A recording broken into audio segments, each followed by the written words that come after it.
Assalamu alaikum and very good afternoon. I want to start by apologizing. We had some technical issues. We started 10 minutes late, but I want to welcome everybody and thank you for joining us today. So let me introduce myself. My name is Shakir Zainal and I'm the head of Mohammed bin Rashid Innovation Fund, joining you for what we hope will be another insightful innovation journey session. This session will run for approximately, as usual, for 45 minutes, of which the first 30 minutes are usually allocated for the main discussion, followed by Q&A session. Please type your question in the comment section, and we will do our best to pose as many of them as we can in today's guest during the Q&A. Moving quickly on to our guest for this episode, we are thrilled to welcome Anna Hazlett, principal and founder of AzurX, Space and Strategic Technologies. Anna is a champion of the new space industry, passionate about driving forward the space initiatives through her expertise in collaboration with both the private and public sector. Without further ado, let's dive into the conversation and welcome Anna to our MBRIF innovation journey. Thank you very much, Shakir. Nice to see you. Thank you. So let's start at the beginning. Shall we? We are armed with a degree in business that I know, and having amassed a wealth experience working across Asia. What led you to this new space industry and the genius of AzurX? Thank you, and thanks to Mohammed bin Rashid Innovation Fund for hosting me, and I'm glad to be here speaking about the space sector. So really the journey began back in 2017, and it was really at the cusp of what we now know today as the new space economy. And what we mean by that is really the privatization of the space industry and a lot more startups, entrepreneurs, and SMEs getting involved in the sector. So I was fortunate enough to be invited to an event in Luxembourg in Europe back in 2018. And it was a very interesting time because that was also the year that the Luxembourg Space Agency was founded. So again, it just shows you that back then was really the cusp of a lot more kind of space activity. And we were starting to see a lot more space agencies popping up all over the world. And so really at the time, the industry was sort of looking at around an economy the size of, say, $400 billion. And in less than 5 years, that has already grown to $550 billion. And so what we're seeing now is the size of the industry just growing and growing. And for me at the time, it was clear that there was an emerging opportunity for companies such as AzurX and the people that we work with to really get involved in being part of the growth of the space sector. And maybe just for some context, the four primary growth engines of the space economy that we've been seeing over the last decade is really four. So it's really the reduction in launch costs. So companies like SpaceX, Blue Origin, and others being able to build reusable rockets that allow us to launch and repeat and do this. And the cadence of launch is much faster than we've ever seen before. And so that allows more assets or payloads or satellites to be launched into space itself. And so there's a lot more companies that have been founded on the back of that sort of innovation. And then when you talk about innovation, the second growth engine would be from the commercial innovation side. So as I mentioned, there's a lot more private sector and entrepreneurs being involved. So with that, they've been pushing the boundaries of what's possible in space and coming up with new products and services, which we've not seen before. And also the third dimension, would be around the broader investor ecosystem. So beyond just national space agencies being involved, we see a lot more private sector investment interest. So venture capital, private equity, angel investors. And the fourth dimension is really around the cultural adoption of the space industry. So space connects all of us in our daily lives. There's many products out there or companies that are dependent on the space sector, such as Uber. Without GPS and PNT, we wouldn't be able to use daily services such as Uber. So to answer your question, really the genesis of AzurX was recognizing that there was a role and a position for us to play in the space sector. And that's really around driving the commercialization of the new space sector. So supporting both private space companies as well as government entities and national space agencies, developing partnerships, raising capital, allowing or enabling new space companies to enter new regions such as the Gulf region and markets such as the UAE. So our role is really in working with these companies to support their international growth plans. Great. So, how did you decide to set up a base in UAE, and what about the entrepreneurial landscape here felt conducive? Yeah. So as you mentioned, most of my experience or career experience until moving to the UAE 10 years ago was across Asia. So there's quite a lot of parallels between, well, certainly Singapore and a city like Dubai. But what was compelling was that Dubai has been able to, or the UAE has been able to get behind the space sector and really support this with strategic interests. So it was an obvious choice for us to be based here. We see that the UAE is playing a significant role in the space sector from the region, but also from a global standpoint, and they're consistently achieving their space ambitions, whether it's building up their astronaut program or sending probes to Mars orbit, or just recently we've seen the award of the Lunar Gateway project with NASA. The UAE is really thriving as a space ecosystem. So for us to be part of that fabric and to be part of that growth was very interesting for us, as opposed to being in a more established space market. We felt that the UAE was where we could play a significant role and reach the wider Gulf region. Great. So, I mean, looking at the market, what trend that you have observed, especially, I mean, UAE and of course globally, and what are some of the Yeah. problems that innovators are solving that will revolutionize the space exploration. It's a new sector to a lot of people, I'm sure, with the audience, and UAE has Yeah. been very active. Yeah. Yeah, you're right. I mean, the UAE is by far the most established player in this region, and one of few countries to ever go to the space station. So we saw the astronaut Sultan Al Naidi, who's now the Minister of Culture and Youth in the UAE, spend 6 months on the International Space Station. This is quite unprecedented. So the space station itself is almost like a club of more established space agencies, but the UAE was able to so-called get a seat at the table and send an astronaut there for 6 months. So I would say one of the key trends and drivers of the industry right now is the uptake or the increase in national space agencies. So it's beyond NASA, the Japanese space agency JAXA, the European Space Agency, Roscosmos, and a couple of others, the Indian Space Agency, ISRO. We're starting to see, I think, close to 80 space agencies from all over the world. So emerging markets like Rwanda, Peru, and other parts of Central Asia really starting to look at the industry. So that's a key trend and a key driver to why there's so much interest in these countries to take part in the sector. I would also say that there's a increase in countries looking to build their own space capabilities and sovereign capabilities. So launching their own rockets or building their own satellites or building their own data platforms to make use of satellite imagery. We're starting to see more and more countries build out programs, and that's starting from the university level all the way through to more established entities.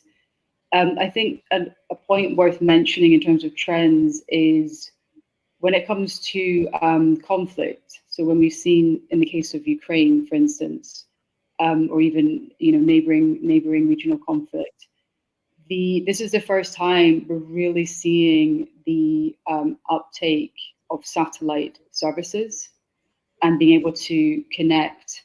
So satellites being able to connect people, but also understanding the imagery that we're taking from satellites. So we're really starting to see a shift there in conflict situation when we use satellite imagery. And again, that is why governments are more and more interested in this, because it's a strategic sector.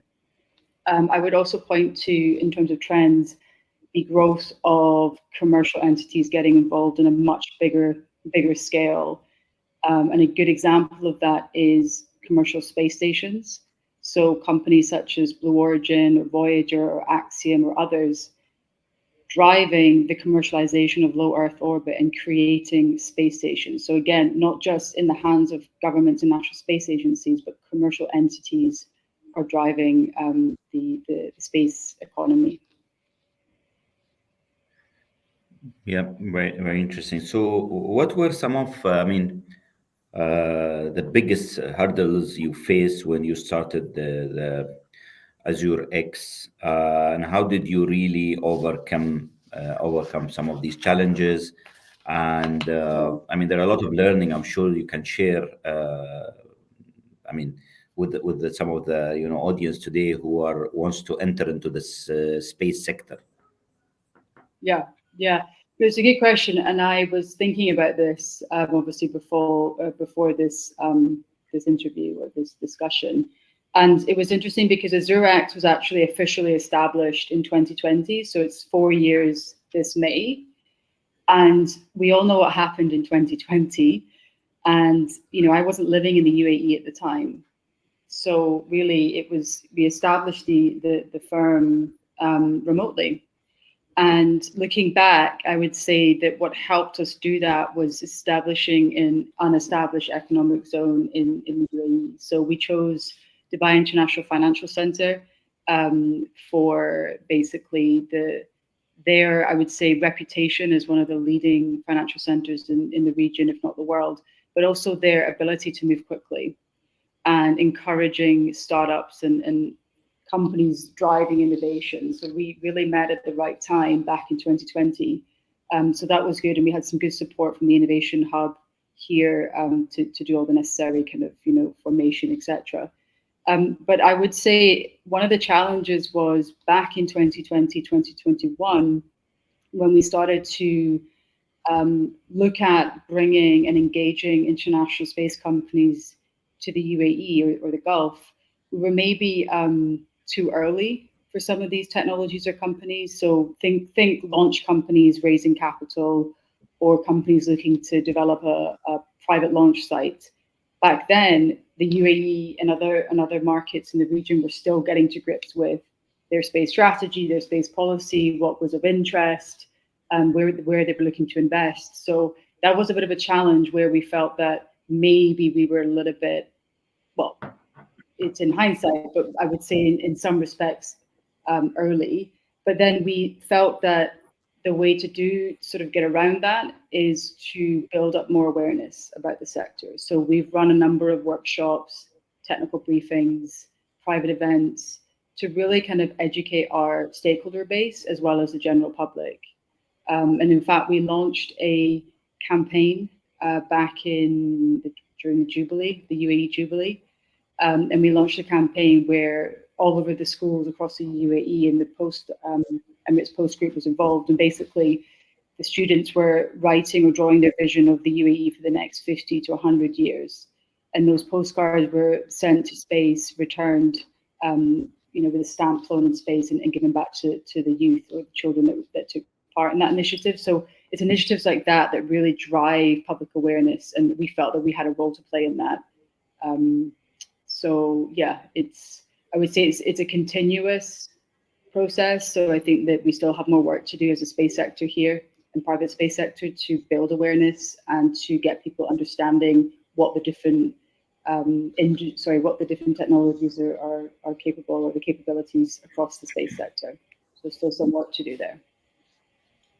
Yeah, it's extremely impressive the activities and the amount of work is put in to build such a fantastic enterprises. So in building, going back to in building the AzurX, what strategies did you employ to attract investors? And securing funding is not an easy, especially when especially space or this industry is extremely capital intensive. As I mean, space exploration is quite expensive.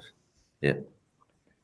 Yeah, It is, and I think in many ways that can be seen as a barrier to the industry, because it is capital intensive and there are longer wait times before any investors can see returns. But that is certainly a part of the industry. So that's really what we call more upstream, midstream to upstream. So that's building spacecraft, that's launching rockets, that's building infrastructure in low Earth orbit or on the moon. These are very capital intensive activities, but there are activities which are closer to home and more near term. So, for example, in low Earth orbit, we have more and more constellations of satellites which are producing data and insights, which are basically feeding a new uptake of entrepreneurs and startups. So, with that, we're also seeing maybe nearer term returns when it comes to investing in the sector. I mean, from our perspective, when we take on a project or we work with an international space company, and we've worked from or with Earth observation companies, geospatial technologies, launch or rocket companies, satellite manufacturers, space stations. I mean, we've really covered quite a lot of the sector. But what we realize is that in places like the UAE or across the region, it's important to understand what the investors are looking for. So yes, there's capital here, but there's really, and what we've understood over the years, is there's more interest in localizing these technologies. So yes, the investors can invest, but let's build supply chains here. Let's export products and services from the UAE. Let's transfer technology and know-how to the UAE. So this is something I would say is key to our strategy as a firm going forward. So, developing innovative technologies often involve, of course, navigating, regulatory frameworks for sure. Can you share any insight into how AzurX managed regulatory challenges and compliance issues in the space sector? Yeah, so the context of the question is really around companies as well as governments looking to protect some sensitive or advanced technologies and the transfer of these technologies, because like I mentioned earlier, they are of strategic importance.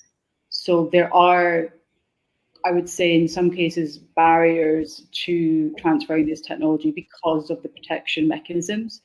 But it doesn't mean to say that we can't work with, say, an international space company looking to set up here and localize their technologies. There are ways that you can still build value in country with international companies, and of course, we'll start to see more and more local companies being formed. So technologies being produced from the UAE or from Saudi or from Qatar or elsewhere in the region. So it's not just about relying on the international space companies, but it's also about building a domestic workforce and domestic capabilities. But so the team at AzurX do have wide-ranging expertise and experience across multiple regulatory and cross-regulatory jurisdictions. So the team's worked in the US, the UK, Japan, Singapore, Saudi Arabia, India, and of course the UAE. So over time, the team has developed a nuance, you could say, or a certain level of expertise. And this is really what we help our partners and sort of client base navigate. This is one of the things that we bring to the equation as a value add to help them understand what expanding or internationalizing their services and products look like to this region. So we have a strong track record there, and we also have partners that we can work with where we need to, whether it's from legal support or other regulatory or policy matters. But you're right, it is quite a complex industry, or very complex industry when it comes to regulations and protection mechanisms. But luckily, the UAE and other parts of the region have a space strategy and a space policy and a legal framework. So it is about working closely with the space agencies and the other entities involved when looking to localize technologies here. So, space has always been one of, priority innovation sector for UAE and of course MBRIF, as we always emphasize on the power of collaboration. So, what advice do you have for startup looking to form a strategic partnership or collaboration Mhm. within the space industry, or and what are the opportunities you see, especially in UAE when it comes to space? Yeah, well, it's the collaboration in the space industry is the secret to success. So we as a firm collaborate. We have a number of collaboration agreements or teaming agreements with different um, companies and subject matter experts. But the industry as a whole is constantly collaborating. I mean, look at the Lunar Gateway airlock that Mohammed bin Rashid Space Center will build and develop. They will do that with an international consortium. So it's only made possible through collaboration. So, I mean, I would say as a starting point for startups or even SMEs, I would get to grips with wherever you operate, and if it's here, I would get to grips with the national space strategy and the technology roadmap of a country. Start to understand what are the priority areas, what are the technologies that these countries are looking for, what are the capabilities they're looking to create in country, and sort of understand or make that assessment to be able to understand what you bring to the table as a startup or an entrepreneur. But back to the earlier point about the UAE, I mean, it's really at the beginning of its space journey. So this is a perfect time for space companies and entrepreneurs to come here and be part of that development and part of the new industry that's really the UAE is getting behind. Okay, so before we, I mean, I can see there's a lot of, comments and questions from the audience. And before we go to those questions, my last question will be, what would you do differently if you go back in any point of your journey? What would I do differently? Yeah. Um, well, I wouldn't not get into the space sector. I mean, I'm super delighted that I made that decision 7 years ago. But I would say that after I graduated from university, I was sort of traveling around for a few months and met a group of people that were traveling for much longer and asked me to join them on their South American travels and learn how to surf and, you know, drink from a coconut every day and just be, fully relaxed for a while. I didn't do that. I came back to Singapore and started working. And so what I would say is if I were to look back, I would have gone, because as an entrepreneur, once you start, it's a constant race, it's a constant marathon. So advice would be to anyone that has an opportunity to travel or do something different, learn a new hobby or skill. I mean, it doesn't mean to say I can't do that now, but I would have looked back and probably would have gone on that trip if I'd done something differently. Interesting. Okay. Maybe, yeah. So let's maybe, because of a conscious of time, let's move to the questions. We'll have the first question from Austin. What are some of the key challenges that companies faces when entering into expanding into the new space market, and how can you overcome them? Well, the first thing that comes to mind is funding. So I think that there's a spectrum of startup through to growth company, revenue generating, all the way SME and beyond, more established. But I would say in all cases, everyone's looking for funding. My advice would be to depending on where you operate and what your target markets are, understand what the opportunities are for grants, for award funding, for rebates. Understand, in the UK is a very good example, or across Europe, where the UK Space Agency and the European Space Agency have multiple programs supporting entrepreneurs and startups. And this is the sort of funding to give these companies the ignition that they need to really start, building out their product or service. So I would say my advice would be to get a handle on what these national space agencies can offer and where they can support you to start. I would probably start. Yeah, let's go to lean. What are the key factors driving the growth of new space industry in the UAE, space specifically, and how does it compare to other regions? It's a good question. I think people might be wondering why the UAE has become this hotspot for space, but it's really the sort of backdrop is really around diversification. So the UAE and other countries in the region looking to diversify their economies and build towards more of a technology and knowledge economy. So the space sector presents just that. And so here we see the vision from the leadership right from the top through to the heads of the space agency and the Mohammed bin Rashid Space Center coming up with very bold and ambitious projects and programs. And so far we've seen a growing level of interest from across the UAE and the region in being part of these programs. And so we understand that the budgets are only getting bigger for, bless you, budgets are Thank only you. getting bigger for live on air. The budgets are Yeah. only getting bigger for space sector development. So you just have to look at, I mean, Saudi Arabia is committing $2 billion over the next 10 years. The UAE has an $800 million national space fund.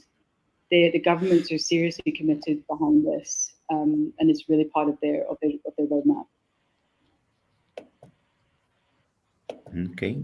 We'll go to Dina. How can startups find out about the National Space Program Initiative, and can they get involved? Well, I would say the first place to look would be so what's available publicly. So I would be looking at the UAE Space Agency website, the Mohammed bin Rashid Space Center website, and as well as LinkedIn, etc., and just getting to understand what the priority areas are and what the programs are that each of them are developing. That's where I would start. And in terms of getting involved, I mean, they often host workshops and various online webinars and information sessions. So I'd be looking out for those and sort of trying to understand what program your product or service could be part of. I mean, there are a number of programs, and those programs are only expanding.